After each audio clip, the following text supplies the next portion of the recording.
Angle. Complementary angle क्या होता है?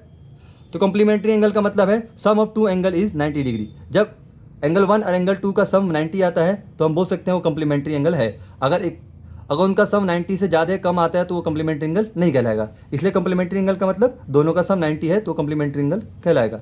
नेक्स्ट है सप्लीमेंट्री एंगल। सप्लीमेंट्री एंगल जिसको हिंदी में समपूरक कोण भी कहा जाता है। सप्लीमेंट्री एंगल किसे कहते हैं? जब किसी एंगल 1 और एंगल 2 का सम 180 हो, जब दो अलग अलग एंगल दिए हैं और दोनों का सम अगर 180 आता है तो सप्लीमेंट्री एंगल कहलाएगा। ठीक है, जिसमें इसमें एक चीज़ और याद रखना होता है कि कभी ज़्यादातर मोस्टली केस में क्या होता है कि एक एंगल 90 से कम और एक एंगल 90 से ज़्यादा होता है, दोनों मिलके तभी 180 बनते हैं। तो किसी किसी केस में अगर दोनों एंगलों का सम 90-90 है, दोनों एंगल 90-90 है तो 180 कहलाएंगे, नहीं तो मोस्टली केस में एक एंगल 90 से कम और एक एंगल 90 से ज़्यादा होता है। अगला पॉइंट है adjacent angle. Adjacent angle Hindi में आसन कोण कहते हैं। इसको कैसे पहचानते हैं?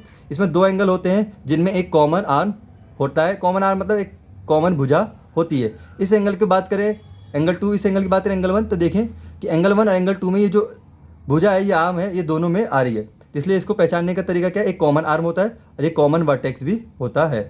ठीक है, नेक्स्ट है linear pair angle. Linear pair angle किसे कहते हैं? जब दो एंगल मिलके एक 180 डिग्री का बिल्कुल स्ट्रेट लाइन बनाती है। ठीक है, स्ट्रेट लाइन 180 डिग्री का होता है। तो जब दो एंगल मिलके एक स्ट्रेट लाइन बनाती है, 180 डिग्री का एंगल बनाती है, उसे हम लीनियर पेयर एंगल कहते हैं। इसको पहचानने का क्या है? पहला है वन कॉमन आर्म, इसमें कॉमन आर्म होता है। सेकंड, वन कॉमन वर्टेक्स, एक कॉमन वर्टेक्स होता है इनका। Third, sum of angle is 180। इन दोनों एंगलों का सम कितना होता है? 180 डिग्री का। लास्ट हमारा vertical opposite angle. Vertical opposite angle क्या होता है? जिसको शीर्षाभिमुख कोण भी कहा जाता है। इसमें जब दो लाइन इंटरसेक्ट करती है किसी पॉइंट पर तो उसे वर्टिकल अपोजिट एंगल करते हैं। यहाँ पे क्या होता है? कोई भी दो लाइन मिलकर चार एंगल बनाती है, एंगल 1, एंगल 2, एंगल 3, एंगल 4 हमने मान लिया। इसमें क्या होता है? अपोजिट एंगल जो होते हैं आपस में इक्वल होते हैं। मान लीजिए एंगल 1 110 डिग्री का है तो एंगल 3 इसके जो सामने अपोजिट में ये भी कितना होगा? 110 डिग्री होगा।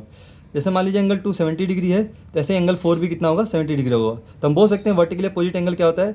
जिसमें अपोजिट एंगल जो होता है एंगल 1 एंगल 3 के बराबर होगा, एंगल 2 एंगल 4 के बराबर होगा।